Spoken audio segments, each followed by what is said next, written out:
Continuando con el problema que nos atañe de las monarquías absolutistas, quisiera trabajar con ustedes el texto de Jun Casalilia, Las redes del imperio. Al mismo tiempo vamos acompañando esta lectura con los textos de Dusert y de Upton. Están en la página de la cátedra. Sería interesante, llegados a este punto, establecer que las monarquías en sí son empresas dinásticas. Esta es la mejor forma de verlo, más que con la idea de Estado. Son empresas dinásticas constituidas en relación a un centro de poder que es el monarca. Y podemos diferenciar dos grandes espacios. Por un lado, estas estructuras políticas estaban constituidas por espacios formales de poder, es decir, instituciones. Por ello podemos ver allí tribunales de justicia, tribunales superiores, espacios como la Secretaría de las Cámaras, el trono, los aspectos legales y la jurisprudencia, así como las ordenanzas de diversos tipos con que recrean las ciudades.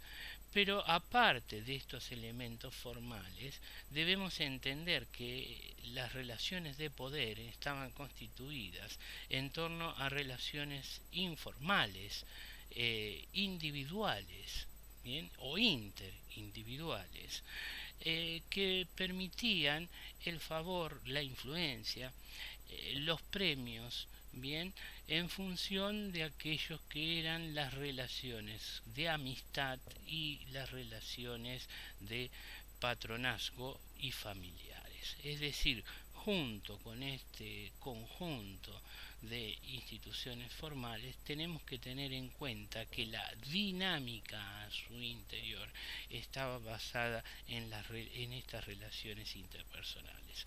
Por eso, un texto interesante para trabajar estos problemas es el texto de Jun Casalilia, Las redes del imperio. Y antes de entrar en él, quisiera mostrarles aquí tienen el árbol genealógico de Carlos V y el conjunto de posesiones que conforman parte del imperio de Carlos V. Como ven, en gran parte podemos comprender estas empresas dinásticas a través de que es una empresa dinástica exitosa, por supuesto, la de Carlos V, a través de distintas herencias que están vinculadas justamente a estas relaciones establecidas por la Casa Real castellana y aragonesa. Entonces, a partir de ella podemos ver el conjunto de posesiones que conforman el espacio de poder de la llamada monarquía hispánica. Por supuesto, este espacio de poder fue continuado por Felipe II. Bien, y acá ustedes tienen el árbol genealógico de los distintos matrimonios de Felipe II y su descendencia, que debemos tener en cuenta, o pueden ustedes fijarse, que justamente estas relaciones internobiliarias, intermonárquicas, permiten comprender en gran parte el poder que gozaba el imperio hispánico a partir de las relaciones con Portugal, con Austria, con Inglaterra, con Francia, etcétera, que eran en sí relaciones matrimoniales, pero también alianzas políticas.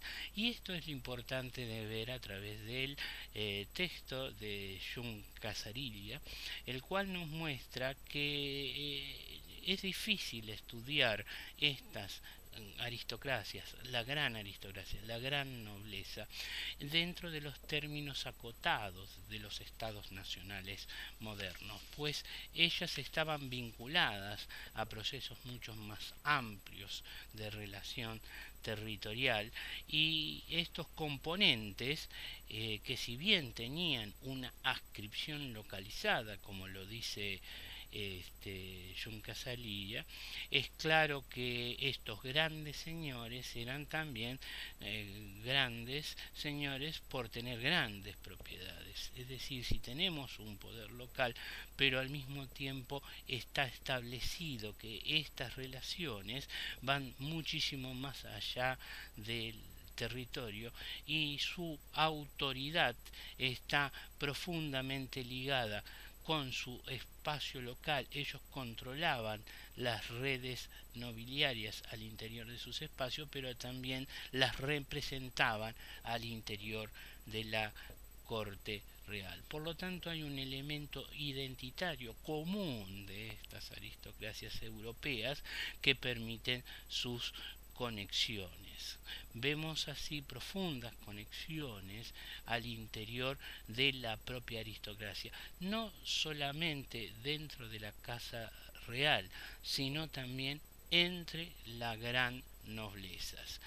Por lo tanto, el gran elemento que permite constituir estas alianzas entre las distintas casas gobernantes y al mismo tiempo al interior de sus propias noblezas, son los matrimonios. Esencialmente, este estudio de Yuncasalía muestra las profundas relaciones anteriores, bien, a que formaran parte del Imperio Hispánico, que tenían estas aristocracias castellanas con la aristocracia italiana, o con las grandes familias italianas, con las familias portuguesas y con el resto de Italia.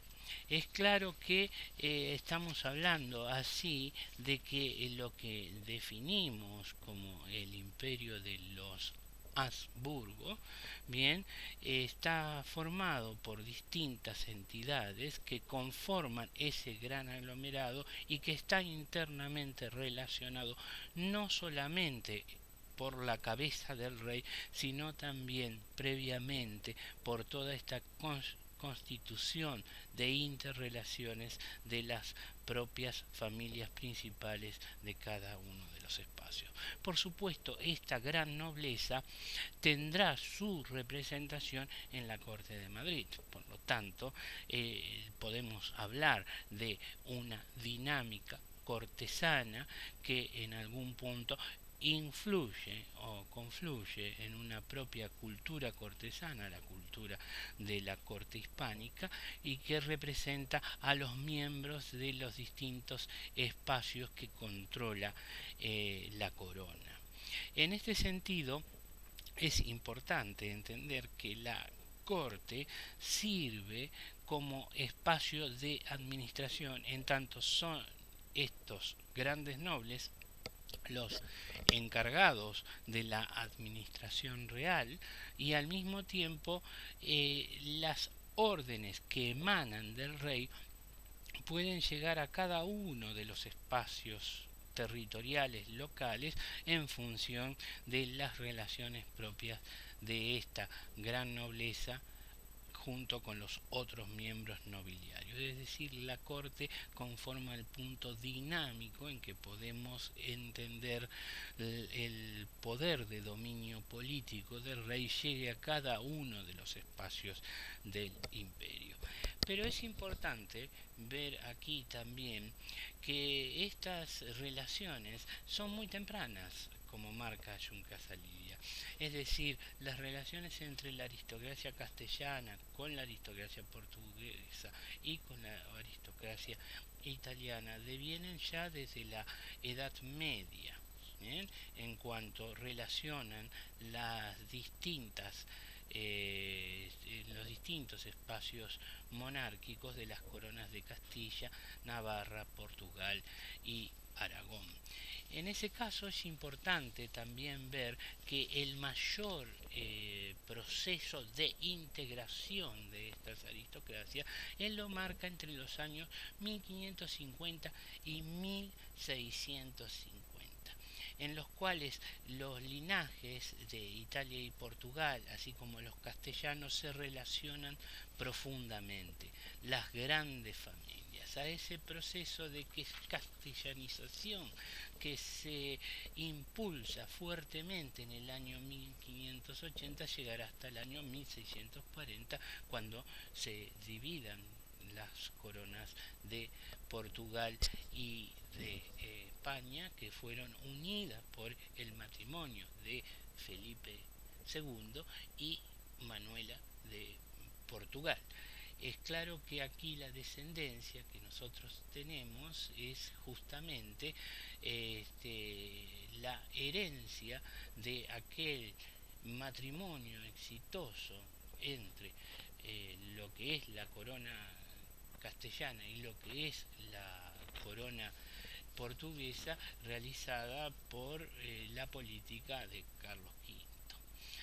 Tenemos que entender aquí que estas relaciones también se construyen tanto con hijos legítimos como ilegítimos. En gran medida estas redes de poder que teje la aristocracia puede compeler no solo a aquellos que son los hijos legítimos de los matrimonios aristocráticos, sino también a aquellos que se dan fuera del matrimonio nobiliario. Por lo tanto, en gran parte lo que es la política matrimonial es justamente una política de alianzas que permite la estructuración del poder político de estas monarquías. Es también importante tener en cuenta que esta es una política de la monarquía y del Estado, así como del imperio. Por lo tanto, los familiares que conforman las estructuras familiares de esta gran aristocracia no pueden casarse libremente. Es decir, es el rey el que permite bien que estos matrimonios se celebren e impulsan justamente algunos de estos matrimonios. Por lo tanto, los mismos son parte de una política propia de las monarquías en este tiempo de las monarquías absolutistas. Eran uniones, por lo tanto, socialmente aceptables, es decir, la aristocracia podía casar sus miembros con otros miembros aristocráticos de otros espacios. Porque significaba siempre que se casaban entre iguales, es decir, es un mecanismo de promoción social.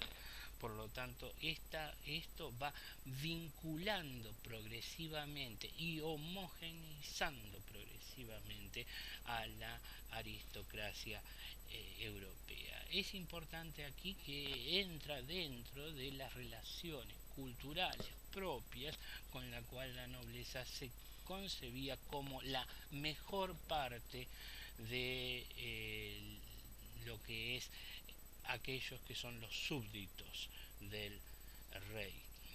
Por lo tanto, es importante tener en cuenta estas relaciones para entender las relaciones de poder que se generan al interior de cada uno de estos grandes imperios, que estas grandes empresas dinásticas, esta unión de coronas, que también se reflejan en cierto tipo de expresión cultural, de boato propio de cada una de las cortes. Tal vez una forma de verlo o graficarlo bien estaría dada justamente en esta que es la paz de los Pirineos de 1659, en el cual la pintura refleja claramente el encuentro de dos cortes absolutamente distintas, que son por un lado la corte francesa y por el otro lado la corte española. Ustedes vean cómo son dos boatos absolutamente distintos con sus reyes y reinas en el centro. Otra forma de estudiar justamente ello son aquellos que son los cuadros, el famoso cuadro de Velázquez, la familia del rey de Felipe IV, es decir, conocido mundialmente como Las Meninas. Ahí tienen lo que es el núcleo principal de la corte de Felipe IV, es decir, sus hijas, reflejada en torno al pintor de la corte que era Velasco. Por eso, Velázquez, por eso es tan importante entender estas relaciones interpersonales y este proceso de constitución de estas redes de poder, porque eran las que daban dinámica a todo el conjunto imperial. Y en ese sentido, el centro de ese conjunto dinámico era justamente el, el rey, el monarca, así como su espacio más cercano cortesano era justamente su familia. Por eso hablábamos la otra vez de que es tan importante entender el lugar doméstico, bien, el espacio de poder doméstico, para ver cómo a partir de él se genera también aquello que es el espacio de administración. Y lo que nosotros comprendemos hoy como cortes evolucionadas tienen en gran medida estos dos aspectos que forman claramente parte de lo que fue el devenir evolutivo del sistema cortesano. Bueno, muchas gracias.